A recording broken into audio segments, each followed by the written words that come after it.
How's everybody doing? I'm stuck in non-moving traffic right now. I just want to post a small video about the fireside chat by Wizards of the Coast in Hasbro. It is just continuously hard to support a company that is just extremely disconnected with reality and just the way the world actually works. It is mouth vomiting how just stereotyped man up in the ivory tower, pencil pusher, has never actually played Magic, is making all these policies, these print runs, money, make the stakeholders happy, blah blah blah. It doesn't matter if we ruin the game in 3 years. I mean, I swear to God, if one more card that holds a little bit of value is reprinted with 10 different reprints, I'm gonna blow my brains out. It is horrible. Any card of value, you can guarantee if it gets a reprint, it's going to get 10 reprints. It'll get a full art, a normal, a foil full art, a foil normal, an etched foil, an etched normal, lined gold, slapped with silver linings and, pumped full of fucking HGB, and a foil version of that. I mean, it's just, my God. If there was a card that was a piece of toilet paper and it was worth $1, they would reprint it 10 times and then literally just print 10 different pieces of toilet paper. I remember when foils actually used to mean something. And it's just heartbreaking to see the quality of the cards that they're producing, the amount of the cards they're producing, the amount of variations of these cards that they're producing. And I am all for lower pricing to a certain extent. There has to be value in the game. At this point, after they have destroyed the Pro Tour, they've destroyed any other type of, pro scene, small scenes, and COVID did play a part in that, but they could re-ramp back up. There is no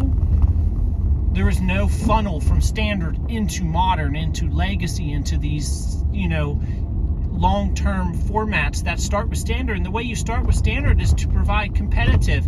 We might be a bunch of Magic nerds, but we're all still competitive.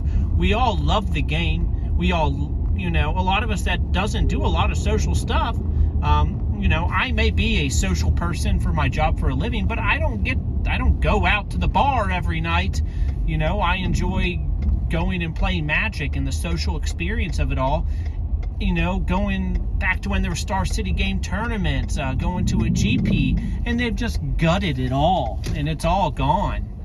They claim they're going to bring back the Pro Tour thingy, but, let's be real. They've just gutted it beyond belief that I'm afraid there's no coming back unless they really, really start focusing.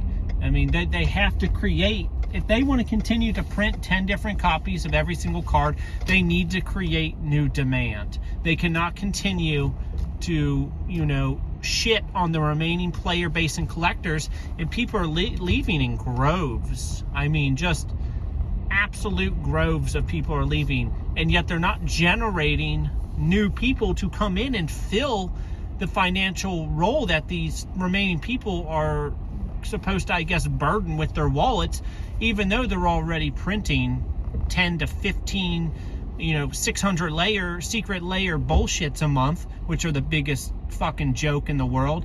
I could maybe understand 1 or 2 secret layers a month, whatever. That's okay. I get it. But 31 secret layers for 31 days of February. Well, Joe, there's only 28 days in February. 31 days of February. Secret layers. And then secret mega secret layer February Love Edition on February 32nd. You can only get it print to demand. It is full of cards that have had, remaining of $10 values, and we are going to now devalue your account or your collection that has those $10 cards to 0. Yay! On the phone, Phil. Got this jackass next to me trying to get over the traffic. You know, one of those people that like waits until the lane completely ends and, you know, tries to get over. Yep, here they go. Fucking dumbass. So, I don't know. I'm very passionate. I've been silent with Magic the Gathering for a very long time. I'm a passionate collector, player of the game. I love MTGO. I love playing paper Magic. I love buying the products. But my God, I cannot afford all these products. And then, like, you know, Crimson Vow, you know, I don't know, Crimson Toilet Vow, Crimson Collecting Toilet Vow, Jumpstart Collector, Jumpstart Toilet, you know, Commander Toilet, Commander Urinal. And I know those are really bad jokes, but I physically cannot afford all that. Neither do I want it, because a lot of it's just trash fucking products. But let's say like Meat Hook Massacre, the one card of value from whatever it is, Crimson Vow or whatever that the new one is. You can guarantee that, you know, there's no guarantee they are not going to reprint that card within the next year, and then that card will get 10 different printings in that set, and any value that you have in the card, if you have a playset, that's $200. They're going to reprint that once probably within the next year. It's going to get 10 new printings, full art, foil, you know, whatever, and all of a sudden the value of that card goes to $10, $5, and then all of a sudden your $200 playset of Meat Hook Massacres goes from $200 to $15, $20, and they just continuously expect the player base to, you know, continue to support these brand new sets, yet any card that has any value they will print to oblivion, and the only real value is in the reserve list. But since the Magic 30th bullshit, there's no guarantee they are not going to reprint the reserve list, or, you know, reprint the reserve list and put, you know, colored toilet paper as the backing, and then smack a Magic the Gathering sticker and label on it. And it's just like, at this point, it's like, do I just not support and buy these products anymore? And, you know, like, I still love the game and want to collect. It is an amazing game, and it has an amazing community, and they're just so disconnected, and it's just so hard to watch. And I understand they want money, but there has to be balance to it.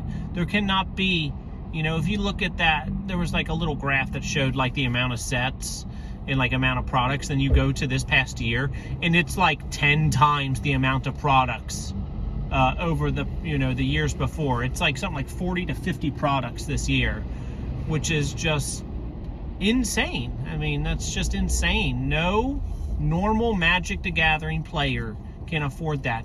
And then let alone a new Magic the Gathering player tried to join the game, and they're like, holy shit, there's 37 secret layers a month, there's new sets, I just got out of my first spoiler season, it's 1 week later and we're starting the next spoiler season.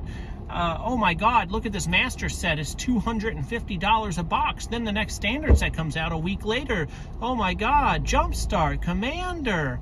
I mean, it's just, God, I feel bad for any new player that would ever try to get into Magic the Gathering right now. It's just not possible. There is no new funnelation of new players.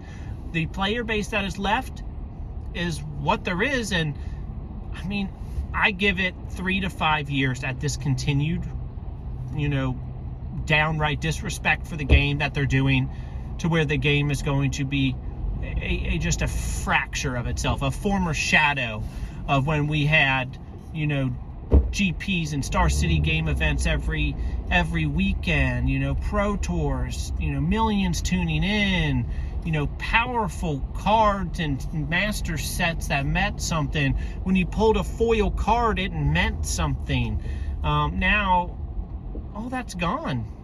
And, you know what I mean? Like, there is still time to reel it back in and save the game, but, you know what I mean? Like, time is going to run thin.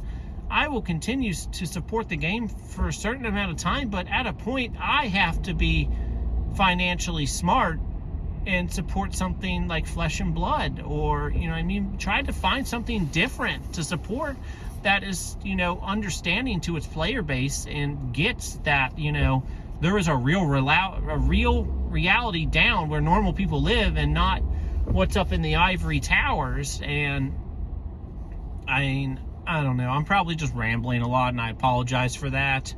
It's just this fireside chat bullshit was horrendous. They just basically jerked each other off, like, oh, we did such a great job with Warhammer, minus all the other shit we fucked up with. Warhammer, we did so good with that. Oh, does that feel good? Warhammer. Oh, Warhammer, yeah, Warhammer Commander, we fucking killed it, bro, yeah. We're just like fucking Transformers, man. Dungeons and Dragons, here we come.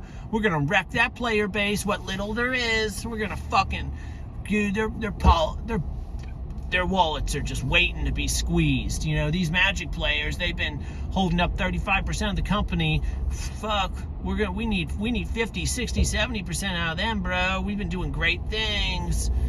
And, you know, my name's Chris Cox, and I, you know, when I go to my fancy parties, now my fancy friends know what I'm the fancy CEO of now more than ever, because me, Mr. Cox, has made Magic into an international phenomenon. And I am just... Did I mention Warhammer? How well we did with Warhammer? That's literally what the fireside chat was. It was a fucking... It literally just made me more concerned. They should have just shut the fuck up instead of do the fireside chat. It literally was a bonfire. Let's just say what it was. It was a nuclear fire, but like in the most monotone, disconnected tone of voice I've ever heard. I'm just like, I don't know. I'm just like beyond, I don't even know, man. I don't know. That's all I got to say. I know it's a lot of ramblings, and yeah, whatever. I give up. Bye.